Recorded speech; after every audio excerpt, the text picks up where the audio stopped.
Esquerda perde eleições no Equador. Aos 35 anos, o empresário e ex-deputado de centro-direita Daniel Noboa, é assim que se fala o sobrenome dele, realizou o sonho de seu pai e se tornou o presidente mais jovem da história do Equador, porque o pai dele tomou um pau pro Rafael várias vezes em eleições anteriores, até onde eu sei, né?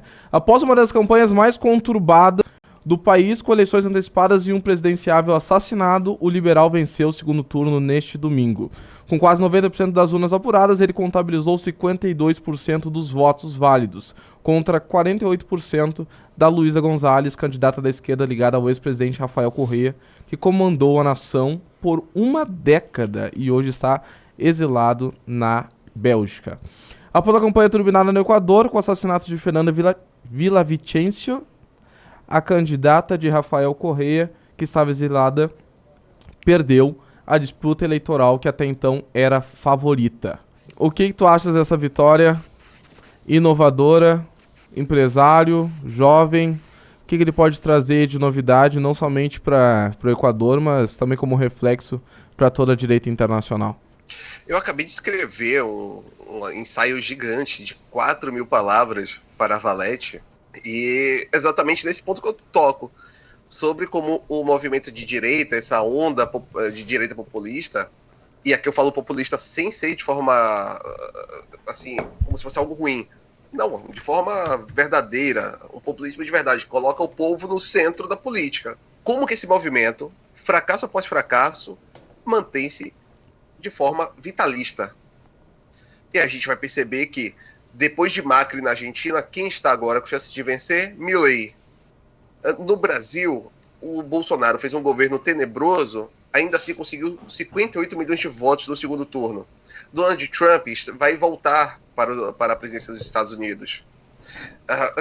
Na Europa, a gente tem, por exemplo, Erdogan, o Orbán na Hungria, você tem agora Giorgia Meloni, o Chega crescendo, o Vox deu uma queda, mas mantém-se um partido relevante na Espanha. Então, a gente está falando sobre um movimento uma onda de direita que mantém-se, de certa forma, vital. E por que isso? Porque o próprio sistema progressista, aquilo que a gente pode chamar de consenso liberal, ele demonstra sua debilidade.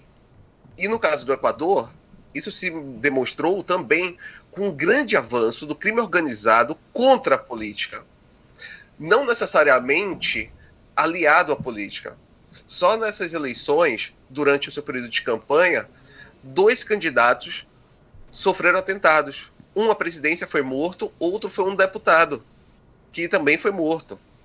Estamos falando sobre o crime organizado, avançando sobre as instituições e sobre aqueles que pretendem estar dentro dessas instituições. É de tal modo, de tal modo gritante, que as pessoas irão instintivamente continuar, através do processo democrático, votando naquilo que se afaste do que é consenso ou do que faz parte deste consenso.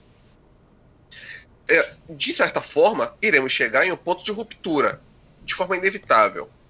Porque ou se rompe, ou haverá uma submissão do povo para com esse consenso e suas consequências. Ainda não houve essa submissão. Tanto que a onda populista mantém-se vital. Quanto tempo isso durará, não sei. Mas enquanto o sistema e o consenso liberal for débil, haverá vitalismo dentro do populismo de direita. E você acredita que o Trump está com a vitória decidida nos Estados Unidos?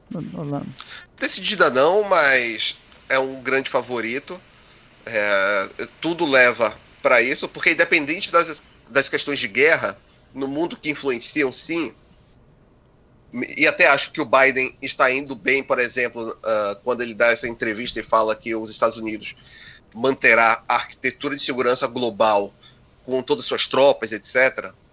Mas o americano está vendo um certo, não vou dizer empobrecimento, mas ele vê uma estagnação no seu padrão de vida, e ele vê dinheiro americano servindo para irrigar o complexo industrial militar de forma internacional, enquanto internamente você não consegue controlar a migração descontrolada, fazendo uma proteção de suas fronteiras, você vê a criminalidade aumentar dentro do seu país, de certa forma, para os Estados Unidos, complexo industrial transgênero, e para o mundo, complexo industrial militar. Então, o Donald Trump ganha muito com isso. E eu acho que ele tem grandes chances de voltar. Qual a sua análise, doutor J. Júnior? Trump vem com tudo?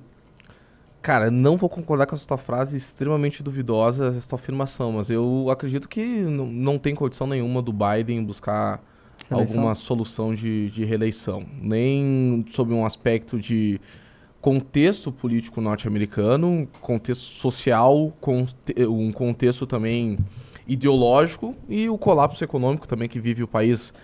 Como sabe que os Estados Unidos, falar em colapso econômico pode ser forte, né? Mas diante da realidade norte-americana, sem sombra de dúvidas, se encontra uma decadência gigantesca. Eu acredito que tem uma grande chance do candidato republicano vencer. E acho muito difícil, principalmente com o Trump cada vez mais envolto em polêmicas e abraçando essas polêmicas em vez de se esquivar.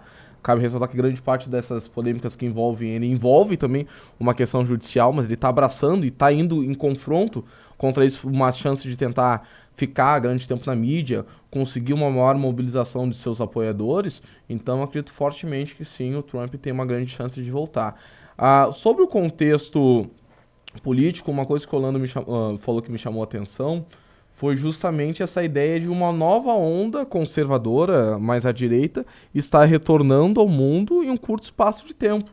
Eu lembro muito bem que há poucos meses nós estávamos falando aqui de uma liderança, uma vitória histórica da Colômbia, da esquerda na Colômbia, uma vitória histórica da esquerda no Chile, e agora em um curto espaço de tempo nós vimos uma recuperação da agenda conservadora ou liberal em muitos países importantes. Inclusive, o próprio atual presidente da Argentina, o Alberto Fernandes, também veio nessa onda da esquerda. Se eu não me engano, ele foi o primeiro grande presidente da esquerda a retornar ao poder. Então, a esquerda mal se recuperou, assumindo novos cargos, e a gente vê uma recuperação da Le Pen na França. A gente vê o Erdogan decolando.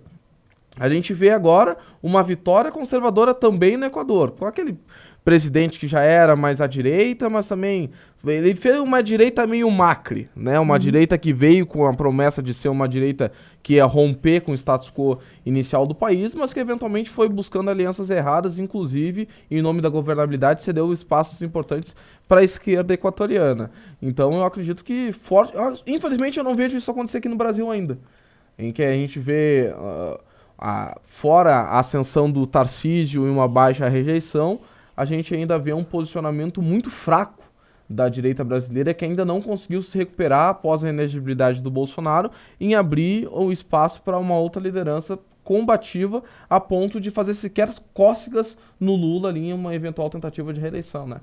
Quero te ouvir também sobre esse assunto. Eu tenho a perspectiva de que talvez o pêndulo da história esteja se movendo cada vez mais rápido. Sabe, existem esses ciclos ideológicos em toda a democracia. Você tem um período que se estende para a esquerda, um período que se estende para a direita e as coisas pendulam de um lado para o outro. Talvez o avanço da vida dos meios de comunicação esteja provendo um mundo no qual esse pêndulo se mova cada vez mais rápido, em que as correções precisam ser cada vez mais imediatas, e aí você tem cada vez mais um governo de esquerda cedido por um governo de direita muito velozmente, ao invés de grandes continuidades.